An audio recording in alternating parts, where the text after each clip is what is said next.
자, 여기에서도 명태균이란 이름과 관련된 질문이 나와요. 오세훈 시장의 어떤 설명도 좀 있었고요. 들어보겠습니다.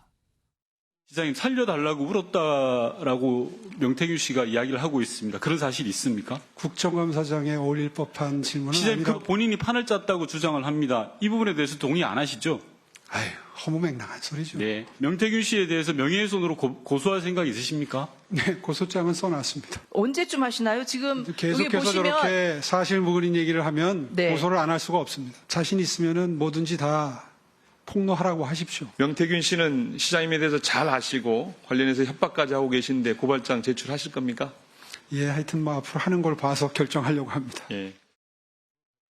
정말 서울시장이 대단하네. 아니 무슨 피감기관장이 죄인입니까? 서울시장이 자, 대단해요. 저희는 아니지만요. 국정감사하러 오셨으면 피감기관장의 설명을 들으셔야지요. 우리가 서울시장 이야기 들으러 왔죠. 표현이 좀 과하시네요. 잔소리 들으러 의원님 왔어요. 표현이 좀 의원님. 과하시네요. 아유, 의원님 표현이 좀 과하시네요.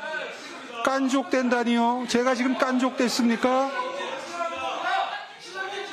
피감기관장이 요청드릴 이광희 수 의원님. 있는 내용을 요청드리고 있는 겁니다.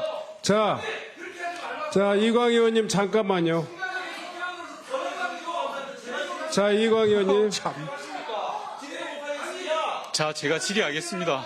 네. 자, 깐죽깐죽이 뭡니까? 잠깐만요. 더 이상 회의 진행이 명태균 씨 관련된 질의 답변이 있는다가 뒤에 갑자기 설전이군요. 지금요. 야당 의원들과 오세훈 시장의 저런 모습이 오늘 있었습니다.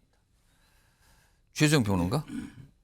사실 그동안 오세훈 시장, 명태균 씨가 뭔가 이렇게 주장을 했어요. 그거에 대해서 보면 서울시 측 또는 뭐 서울시 관계자 그랬죠. 이런 명의를 통한 입장을 주로냈는데 어제부터는 오세훈 시장이 직접적으로 강하게 지금 입장을 내고 있습니다. 이거 좀 어떻게 봐야 될까요? 그렇죠. 그러니까 그전에는 이제 간접 해명을 하지 않았습니까? 본인이 직접 워딩으로는 안 했는데 이제 이렇게 한 건 뭐냐면 국정감사장이라는 특성도 있겠지만 우리가 잘 아는 또 오세훈 시장이 또 변호사입니다. 법률적인 지식이 또 누구보다 풍부하고 또 실제 방송에서 진행한 프로그램 경력도 있고요. 근데 제가 보기에 오세훈 시장이 이렇게 강력하게 대응하는 건 뭐 지금 좀 전에 윤건영 의원의 질의에서 뭐 그 앞에서 읍소하고 울었다 이런 얘기 때문에 한 건 아닌 것 같고 중요한 건 뭐냐면 2021년 4월 17일 서울시장 재보궐선거 때 단일화의 판을 짰고 여론조사를 조금 어떻게 오 시장 쪽에 유리하게 함으로써 본인이 이거를 마치 이제 성사시킨 것처럼 얘기하고 더 나아가서 또 2022년 윤석열 대통령 안철수 의원의 단일화까지도 자기가 성사시켰다고 얘기하는 명태균을 그냥 둘 경우에 오세훈 시장 입장에서는 왜 이게 중요하냐면 오 시장이 그동안 10년간의 정말 그 야인 생활을 하다가 4.17 재보궐선거를 통해서 정치권에 다시 롤백을 했고 그걸로 인해서 지금 서울시장까지 간 분이거든요. 그리고 여권의 유력한 대선주자가 된 분인데 대선 후보까지 가는 분한테 그 자체 그 오세훈 시장이 정치권에 다시 재진입했던 그 사건을 내가 판을 짰다고 얘기하는 걸 그대로 놔두면은 오세훈 시장의 정통성, 그다음에 오세훈 시장의 말하자면 앞으로 정치적인 어떤 그런 입장, 그다음에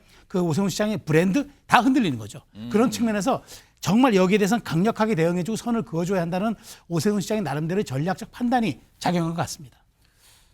오늘 오세훈 시장이 말도 안 된다 이런 취지의 어떤 답변을 내놨고요. 그리고 뭐 어제 나온 얘기도 있어요. 여기 보면 이거 수사받고 조사받고 대가 치르게 할 거 뭐 이런 얘기가 나오거든요. 화면 좀 보겠습니다.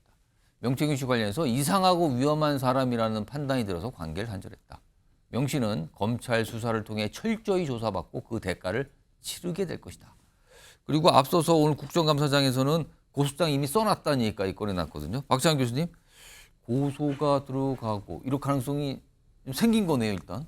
근데 강력한 대응을 하고 있다라고 얘기를 하는데 제가 봤을 때는 법으로 해결할 일을 말로 때우고 있는 느낌이에요. 아, 그래요? 아니, 그렇게도 있었어요? 지금 소위 말해서 윤석열 대통령 같은 경우에는 지금 녹취록 나온 게 이 명태균 씨가 홍준표보다 2% 높게 여론조사 짜라고 이런 거 녹취록까지 나왔잖아요.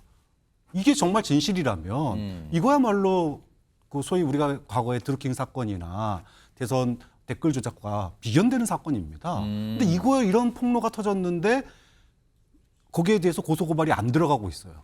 이것이야말로 무슨 이게 어떻게 강력한 대응입니까? 또 마찬가지로 지금 오세훈 시장 같은 경우에도 보궐선거의 단일화판을 짰다. 그리고 여론조사. 이게 사실 여론조사에서 단일화가 되는 거잖아요. 거기에 본인이 개입했다는 거 아닙니까? 그러면 여론조사에 누군가 개입해서 못 이기는 선거를 갖다가 이기게 만들었다라고 주장을 하면 예. 거기에 뭔가 마사지가 들어갔다는 얘기인데 예. 이거는 허위 주장을 하는 사람을 고소장 써놨다가 말이 되는 얘기입니까? 당연히 고소를 하고 거기에 대해서 허위사실 유포로 강력한 처벌을 요구해야지 마땅한 사항입니다. 그런데 지금 이 얘기가 나온 게 하루 이틀이 아닌데 여전히 고소장 써놨다라고 머물고 있다라는 것은 용산이나 이런 대응들을 보면서 거기에 묻어가겠다. 예. 더 큰 논란에 묻어가겠다. 혹시나 이런 생각을 하고 있는 건 아닌지 의심할 수밖에 없는 거죠. 참 명태균 씨 이름 국정감사장 참 자주 나오네요. 뭐 국회 선전 뭐 나오라고 했지만 본인은 그걸 안 나오고 지금 거부한 상태고요. 아무튼 이런 상황입니다 지금요. 여러 가지 오늘 카톡 뭐 이런 대화 사진까지 공개되고 그랬습니다.